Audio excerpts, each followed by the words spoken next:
Hi అండి, అందరికీ నమస్కారం. Welcome to my channel FI stories.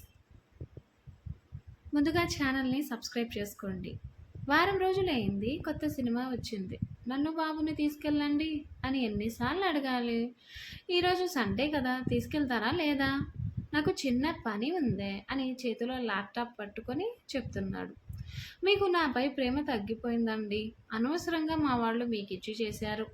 ఏం మాట్లాడుతున్నావు? వారానికో సినిమా అంటే ఎవరి వల్ల అవుతుంది చెప్పు? నేను బిజీ. రేపో ఎప్పుడో వెళ్దాంలే. మీ మాటలోనే అర్థం అవుతుందిలేండి నాపై ప్రేమ లేదని. అవునా? ఆ మాటకొస్తే మా వాళ్లకు బుద్ధి లేక నీకిచ్చి పెళ్లి చేశారు. అవునా? అలా అయితే పెళ్లి చూపుల నాడు నన్ను చూడగానే అందరూ చూస్తుండగా నన్ను కౌగిలించుకొని నేనంటే ఇష్టమని, వారంలో పెళ్లి చేసేయండి అని అన్నారెందుకో మరి? బుద్ధి లేక? అవునా? సరే, ఒక్క నిమిషం ఆగండి. మరి ఇదేంటి? నా మీద ఎంత ప్రేమ లేకపోతే ఈ షర్ట్ ఇంకా మీ దగ్గరే వాడకుండా, నలపకుండా జాగ్రత్తగా పెట్టుకున్నారెందుకో అని లోనికి వెళ్ళి ఓ షర్ట్ పట్టుకొచ్చి చూపిస్తూ అంది. ఆ షర్ట్ చూడగానే ఒక క్షణం నా తొలి ప్రేమ నాకు గుర్తొచ్చింది. కాలేజీ అయిపోయాక జాబ్ రాకముందు తిరుపతికి మొక్కుంటే వెళ్ళవలసి వచ్చింది. జాగ్రత్తగా వెళ్ళి జాగ్రత్తగా వచ్చేయాలి అనుకుని ట్రైన్ ఎక్కేశాను. ట్రైన్ కదిలింది. అదే సినిమాల్లో అయితే ఈ సమయానికి హీరోయిన్ వచ్చేసేది. కానీ జీవితం సినిమాల నాటకీయంగా ఉండదు కదా. విండో నుండి చూస్తున్నా. నా పక్క సీట్ ఖాళీగానే ఉంది. ఎవరైనా అమ్మాయి వస్తే బాగుండు. కుర్రోళ్ళం కదా, మా ఆలోచనలు ఇలాగే ఉంటాయి. అలా అనుకోగానే ఎర్రగా ఒక అమ్మాయి ఆ సీట్ ఖాళీయా అని అడిగింది. కొవ్వూరు చెరుకు, తాపేశ్వరం కాజా, ఆత్రేయపురం పూతరేకుల కన్నా తీయగా ఉన్నాయి తన మాటలు. వచ్చిరాని ఇంగ్లీష్లో ఖాళీని, రండి కూర్చోండి అంటూ కాస్త జరిగాను. అమ్మాయి చాలా అందంగా ఉంది. నవ్వుతూ కూర్చుంది. కాసేపు నేనేదో సాధించినట్టు ఛాతీ ముందుకెట్టి చిన్నగా నవ్వుతున్నాను. థ్యాంక్స్ అండి. అయ్యో పర్లేదండి. తోటి ప్రయాణికులకు సాయం చేయడం నాకు చిన్నప్పటి నుండి అలవాటే అన్నాను. నా మాటలకు కాస్త చిన్నగా నవ్వింది. ఎంతవరకేంటి అని అడిగాను. చేతులు రెండు జోడించి తిరుపతికి అన్నట్టు సైగ చేసింది. అయ్య బాబోయ్, ఏంటో నాకు అన్నీ ఇలా కలిసొచ్చేస్తున్నాయి అనుకున్నాను. తల వెంట్రుకలను చేతివేళ్లతో దువ్వుతూ ఉన్న కాస్త గడ్డాన్ని నిమురుతూ ఆనందంగా లైన్ వేస్తున్నాను. కాసేపటికి పచ్చముని సరి చేసుకొని ముఖం కడుక్కున్నాక తడిచిన ముందు కురులను వెనక్కి వెడుతూ ఓకే పర్లేదు అనిపించేట్టు ఒక అమ్మాయి మా ముందుకు వచ్చి, లెగండి, ఇది నా సీట్, రెండు చేతులు నడుంపై పెట్టుకొని అడిగింది. తన చూపులు నా పక్క ఉన్న అమ్మాయి వైపే ఉన్నాయి. అప్పుడే సగం ప్రేమించడం మొదలు పెట్టేశాను. మధ్యలో ఏంటి అంతరాయం అనుకున్నాను. ఏంటి, ఇది మీ సీటా? ఏది మీ టికెట్ చూపించండి కాస్త చిరాగ్గా అడిగాను. మీరేమైనా టీటీయా? మీకెందుకు చూపించాలి? నాకు కోపం మామూలుగా రాలేదు. హలో, ఇప్పుడు మీకు మీ సీట్ కావాలంటే చూపించాలి మరి అన్నాను. అటుపక్క తిరిగి బోలెడంత గాలి తీసుకొని కొంత కార్బన్ డయాక్సైడ్ వదిలి సీట్ కింద ఉన్న తన బ్యాగ్ జిప్ ఓపెన్ చేసి టికెట్ చూపించింది. తన వైపు చూసి సారీ అని సైగ చేశాను. వెంటనే లేచి బ్యాగ్ తీసుకొని ఆ ఎర్రపిల్ల అక్కడ నుండి వెళ్ళిపోయింది.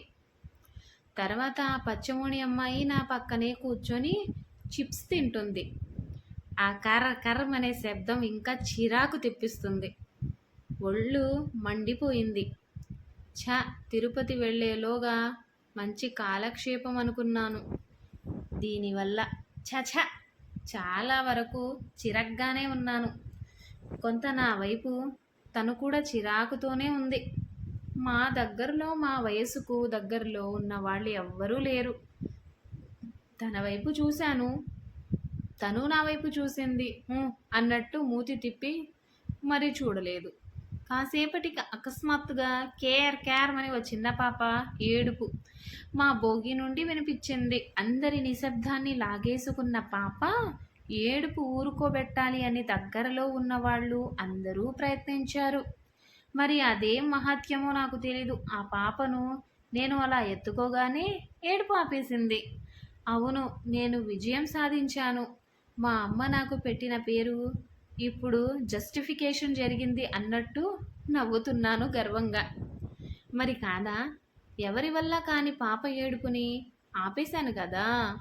తను నా దగ్గర ఏం పవర్స్ ఉన్నాయో అన్నట్టు పెదవి ముడిచి కనుబొమ్మలని ఎగరేస్తూ చూసింది. హీరోలా స్టిల్ ఇచ్చాను. చూసావా నేనేం సాధించానో అన్నట్టు తనను చూస్తున్నాను. పాపను ఎత్తుకొని కాసేపటికి పాప పడుకుంది ఓకే, కానీ కొంప ముంచింది. చివరిలో పాస్ పోసేసింది. ఎవ్వరూ గమనించలేదు అనుకున్నాను. తను చూసేసింది. అప్పుడు మొదలైంది గంట వరకు పగలబడి నవ్వుతూనే ఉంది. నిజానికి తను నవ్వుతుంటే పాపను వదిలేసి ఆ నవ్వు నుండి రాలుతున్న తెల్లటి ముత్యాలు పట్టుకోవాలనిపించింది. అంత అందంగా నవ్వుతుంది. కాసేపటికి నేను కూడా నవ్వేశాను. దట్ వాస్ సో ఫన్నీ అంటూ నాతో మాట్లాడడం మొదలుపెట్టింది. నేను మాటలు కలిపాను. తను భలే మాట్లాడుతుంది. పరిచయం లేని వ్యక్తులు మాట్లాడే మాటలు కావవి. ఏమేవో ఒకటికి ఒకటి మాట్లాడే అంశాన్ని పదాల సహాయంతో మారుస్తూ మాట్లాడుతూనే ఉన్నాం. రైలు ఎగురుతూ పోతుంది. అప్పుడే రెక్కలొచ్చిన సీతాకోక చిలుకల ఊహలు ఊరేగుతున్నాయి. మనసంతా ఇది తారలు దిగి వచ్చే వేలేమో మరి. ఈ సమయానికి తగు మాటలు ఏమిటో తెలిసేదేలా అనిపించే అందమైన భావం. తెలిసి ఏదో అనడం కంటే సాగే కబుర్లతో కాలం మరిచి సరదా పడితే సరిపోదా అని మనసు మాటలను ముందుకెట్టడం లేదు.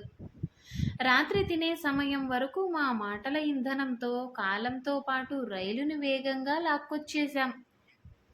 మా మాటలకు మాలో భావాలు లోలకంలా ఊగాయి. తన చూపుల పౌనపుణ్యాన్ని తట్టుకున్న నా హృదయం మహాపుణ్యం చేసుకుంది. ట్రైన్లో ఫుడ్ గురించి మీకో విషయం చెప్పాలి. మొన్నోసారి ట్రైన్లో నుండి వస్తూ అనవసరంగా అమ్మ క్యారేజ్ కట్టిన విషయం మర్చిపోయి ట్రైన్లో ఏదో బిర్యానీ తీసుకున్నాను. బయటకు వస్తూ పాపం ఎన్నాళ్ళయిందో తిని అనిపించి ఒక అడుక్కునేవాడికి ఆ బిర్యానీ ప్యాకెట్టు ఇవ్వబోయాను. బాబు, ఇది ట్రైన్లో కొనిందా? అవునండి. వద్దు బాబు, నాకొక రూపాయి ఇవ్వు చాలు అని ఆ 120 రూపాయల బిర్యానీకి పక్కనున్న చెత్తకుండి వైపు దారి చూపించాడు. నా కళ్ళు పెద్దవైపోయాయి ఒక్క క్షణం. అప్పటి నుండి ట్రైన్లో వాటర్ కూడా కొనడం లేదు నేను. అందరూ ఎవరు తెచ్చుకున్న ఫుడ్ వాళ్ళు తింటున్నారు. ఈ పచ్చముని అమ్మాయి పులిహోర బాక్స్ ఓపెన్ చేసి నా వైపు చూసింది. నేనేం తెచ్చుకోలేదు. తినకపోవడం గమనించింది. బాక్స్ కప్పులో కొంచెం పులిహోర వేసి పక్కన పెట్టింది. నా కోసమే ఏమో అనుకున్నాను. అరే, తినేస్తుంది కానీ తింటారా అని అడగడం లేదేంటి? మనసులో అనుకోగానే తినండి మీకోసమే అన్నట్టు సైగ చేసింది. మనసులో వెంటనే అందుకొని తినాలని ఉన్నా వద్దండి, ఆకలిగా లేదు అన్నాను. అడగగానే తీసుకొని తినేస్తే బాగోదేమో అని. అయ్యో అదేంటి, తినండి పర్లేదు, ఆ తర్వాత ఆకలి వేసినా ఇంకేం దొరకదు. అయ్యో వద్దండి థ్యాంక్స్ అన్నాను మొహమాటంతోనే. అయితే తినరా? వద్దు అన్నట్టు సైగ చేశాను. Are you sure? అయ్యో నిజంగా మీరు తినేయండి అన్నాను. ఇంకొక్కసారి అడిగితే తినేద్దామని ప్రిపేర్ అయ్యాను. కానీ నాకు దరిద్రం బాగా ఉంది. తను మొత్తం తినేసింది. మళ్ళీ కాసేపు మాట్లాడుకున్నాం. కొత్తగా పరిచయం అయిన వాళ్ళ మధ్య ఏర్పడ్డ చిరు స్నేహం అద్భుతంగా ఉంటుంది.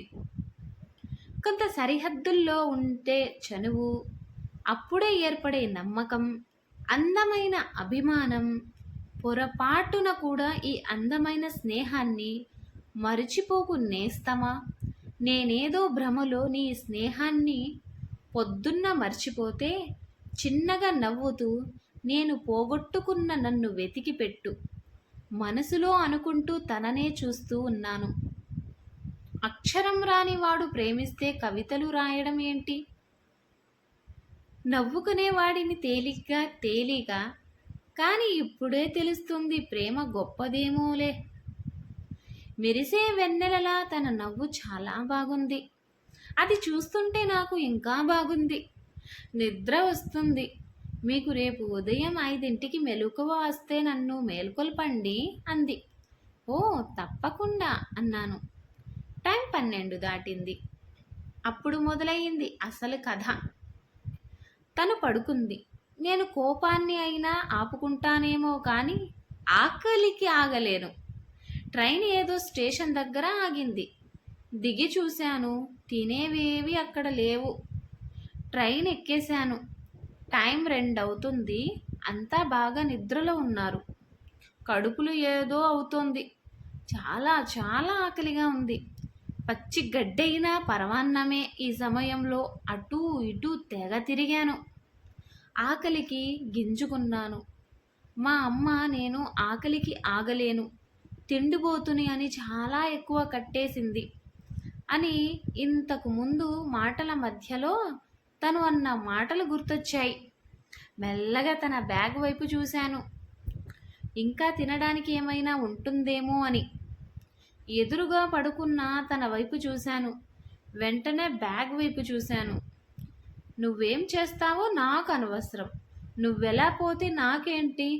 నీ చావు నువ్వు చావు, నన్ను మాత్రం చంపకు అని ఆకలి తనకున్న గొంతుతో గట్టిగా అరుస్తుంది. ప్రపంచం నన్ను దొంగ అన్నా పర్వాలేదు అని చేసేదేం లేక మెల్లగా తన బ్యాగ్ తెరిచాను. తన వైపు చూశాను. తన కళ్ళు చూశాను. సూపర్, తను పడుకునే ఉంది. పక్క చూశాను.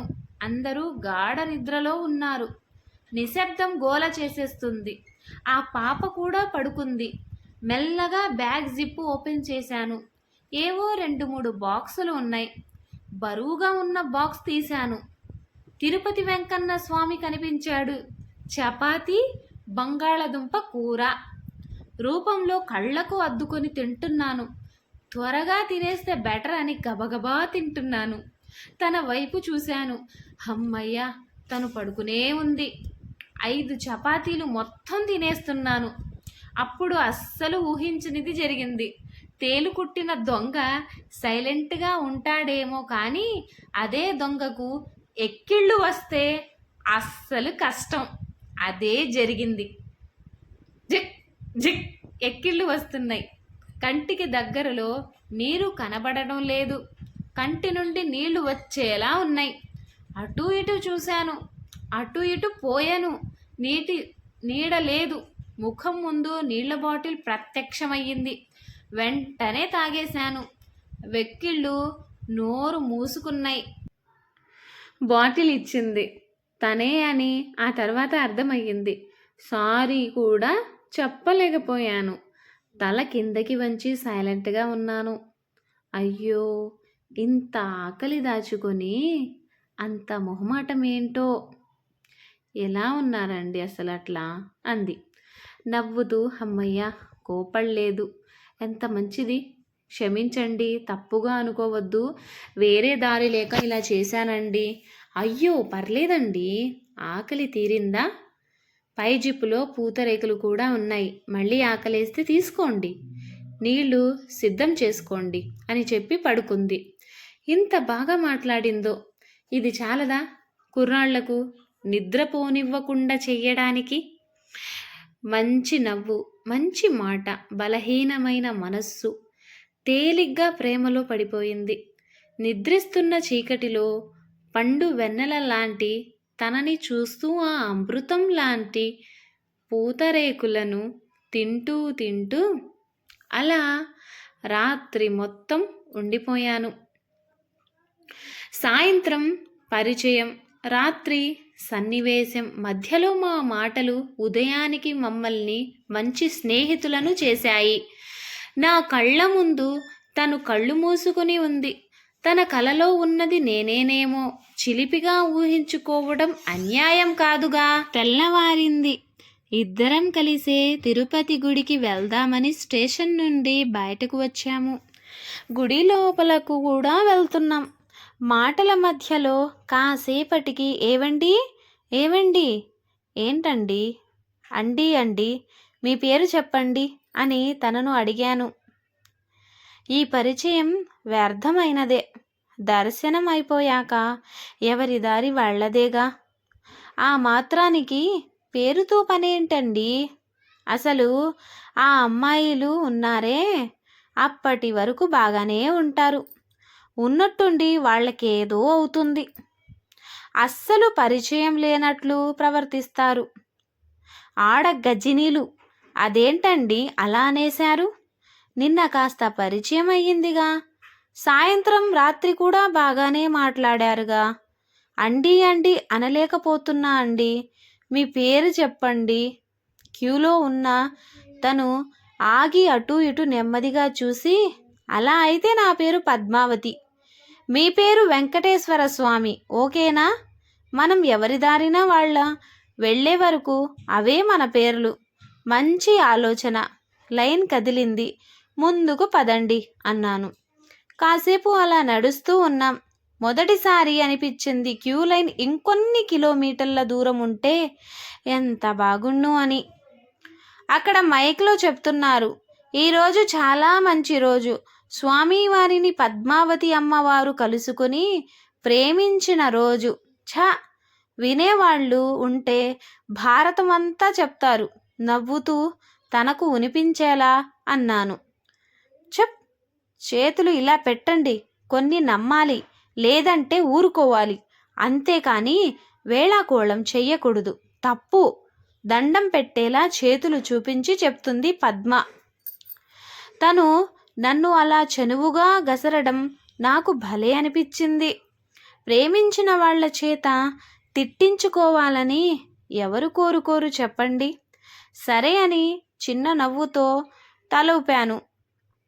మైక్లో ఆ పూజారి ఎవరో సరిగ్గా మా గురించే చెప్తున్నట్టు అనిపించింది.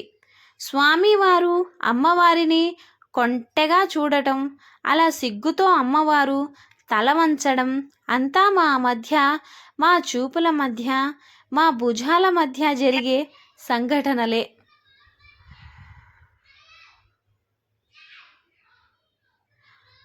క్యూలో ఎక్కువ మంది జనం మమ్మల్ని చాలా దగ్గర చేశారు.